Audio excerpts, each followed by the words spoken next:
Shalom to the elect of the nation of Israel. First and foremost, I want to give all praises, honor, and glory to Yahweh, Bahasham Yahweh Shai, Bahasham Ruach Kodash. Double honors to the apostles and elders of Great Millstone rule well and labor in his word and doctrine. So this video, I want to go through scriptures regarding the spiritual war that we're in. All right, because there's some interesting stuff when you go into the Greek words and whatnot. You learn some interesting thing about certain words, man. For a while, man, I've been thinking a lot about just the concept of war and fighting, and the concept of, keeping yourself and from, refraining yourself from things that will weaken you, so you can be prepared for war. I also want to bring some scriptures on the matter as well, man, because it's a very scriptural thing to really, to basically, to prepare yourself for war in a way where you're abstaining, so to speak. But let's start here though. 2 Corinthians 10:3. For though we walk in the flesh, we do not war after the flesh. All right. For the weapons of our warfare are not carnal, but mighty through the Most High to the pulling down of strongholds. So the weapons of our warfare are not carnal, right? So we're in a war right now, but this is all very spiritual. This is not a physical thing. We're not going to take guns and start forming a military, a military and to go against evil and whatnot. That's not something we're going to do. We're going to actually, if we are the elect, we're going to be taken up in chariots to go in spiritual chariots of war, all right, with Yahweh Shai, and we're going to use spiritual power to destroy, and that's all that's going to happen. They're not going to be able to do shit, man. What can they do against the Lord? So when it says, for the weapons of our warfare not carnal, let's go into this word warfare, because this is what I found very interesting. The word warfare, the word strateia, this word goes into an expedition, campaign, military service, warfare. And you can, obviously it looks familiar, right? Because it looks like the word strategy, right? Because it goes into that, man. An expedition, campaign, military service, warfare. That's what strategy is going into. Well, strategia. The word strategy, etymologically, art of a general, from French, stratégie, and directly from Greek, strategia, office or command of a general, from strategos, general, commander of an army. Also the title of various civil officials and magistrates, from stratos, multitude, army expedition, and camped army, literally that which is spread out. All right. So, in other words, right, it goes into basically how things, how your strategy goes into your, how to say it, how do I even explain this? When it says in strategia is the root for office or command of a general, but he's making the commands of how you should implement, your ability on the battlefield and whatnot. That's what strategy is going into. Right, and that's the word warfare. So the weapons of our warfare, our strategia, our military expedition, and this word for weapon, oplon, any tool or implement for preparing a thing, arms used in warfare, weapons, an instrument. So, the instruments of our military expedition are not carnal. All right, so this is a spiritual thing. And when you think about warfare, when you're going through war, we have to have the right mindset, man. Okay, and we're in a spiritual war. We should look, it would be necessary. It would behoove us to look into the physical carnal warfare to help us understand the concept of warfare, and then it would, because it'll help us basically understand the spiritual as well. So it sort of goes hand in hand a little bit, man, to a degree. Because when it's saying warfare, well, let's go into warfare then, and explaining, how it would go down, and how it shouldn't go down. Because let's think about war right now. Like, let's rather not think. Let's look and meditate upon how ridiculous it is, man. You got women up in the military. You got these fucking alphabet dudes up in the military.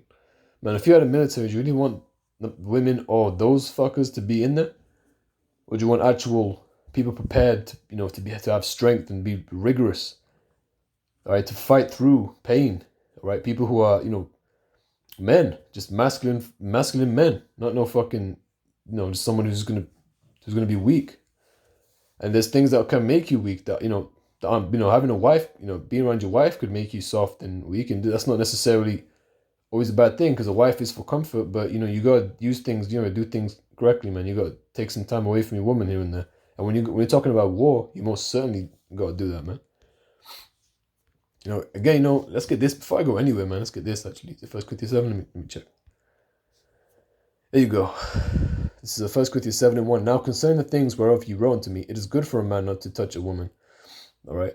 Nevertheless, to avoid fornication, let every man have his own wife, and let every woman have her own husband. Rather. Let me just check something real quick. Again, it's not good. It is good. It is good for a man not to touch a woman. So it's not a bad thing. Some people might look at you like you're a loser, dude. You can't even get chicks. Well, whatever, man. Like if you're separating, it's good for you, man. It strengthens you. You get focused. You get focused in this word because you got to think about your woman a lot now if you've got a woman. But I just want to check some out.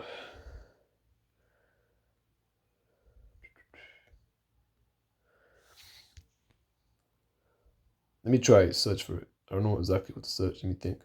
Oh, it's right. 1 Corinthians 7:7. For I would that all men were even as... Excuse me. Things in the way. All right, it says, for I would that all men were even as I myself. But every man hath this proper gift of the Most High, one after this manner and another after that. All right.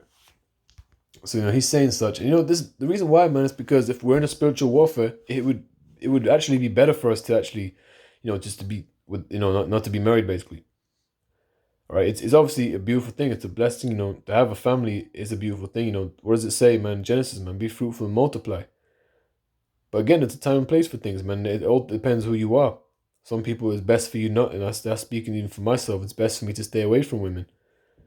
All right, sometimes definitely it can be a bit frustrating. You just gotta think of it as like look at the benefits. You get to be focused on the most important thing. The only thing that really and truly matters, right? But when you're talking about warfare in regards to women, I believe it's here. There you go. This is Deuteronomy 24:5. When a man hath taken a new wife, he shall not go out to war, neither shall he be charged with any business, but he shall be free at home 1 year and shall cheer up his wife which he hath taken. So if you're newlywed, basically, you can't go out to war, man. You gotta be thinking you gotta be with your wife. But if there was a time when there was like a time when you had to fight, obviously you fight. But when talking about going to war, it's, going to battle against another nation, it'd be a different thing. How do I say it though? I believe there's the other scripture because it also goes into. It can't be that vague. Let me try war again. It's gonna be Numbers 21. But let's go Numbers 1:18. Who else goes out to war, man? Because remember, we're not out on the highways and the byways. As Apostle Gabal was saying, we're in a spiritual warfare. Then, that's again that women don't go out to teach, man. Women are supposed to teach women, and not by making videos and such, but just to teach women in a way that isn't them being teachers for like spoken out towards others in such a manner. How do I say it? I can't really explain myself, but if you're making a video, pushing that out to the four corners and you're declaring it very outwardly towards the church, women aren't to do such things. But let's go to Numbers 1:18, right? And they assembled, and this is when they're going out. This is when they're assembling for war, man. Numbers 1:18, and they assembled all the congregation together on the first day of the second month, and they declared their pedigrees after their families, by the house of their fathers, according to the number of their names, from 20 years old and upward by their polls. So this is referring to men. And what does it say again? 20 years old and upward by the polls, because there was a specific specific things in the law requiring, how to say, the specific requirements in the law for you to actually for you to uphold in order for you to go to war. It couldn't just be any dude going to war. You gotta it's very specified again. You can't, if you just got married, you can't do it, man. Within you have to be with your wife for a year. So very specific men. And you think about like MMA fighters, what do, man? They separate from their woman. They even separate from alcohol for their training camp, for the time they have their fight. So they can be very focused and basically prepare their bodies and their mind for the time of war. By the time they're ready, or by the time it's fight night, now they're ready. Now they can push themselves to, in that time and not have distractions, not have any, setbacks and whatnot. Doesn't mean they won't necessarily for the most part anyway. Like they will, because it could, it could be worse. Put it that way. When you're talking about going to war, if you put in the work and you did, you're like the first person to die, man. You went to war for your nation. You're honored. Okay. Get some scriptures. I'm trying to remember the other one. Let's get this real quick. If I just type in women, it's gonna be a bit too much to look through, but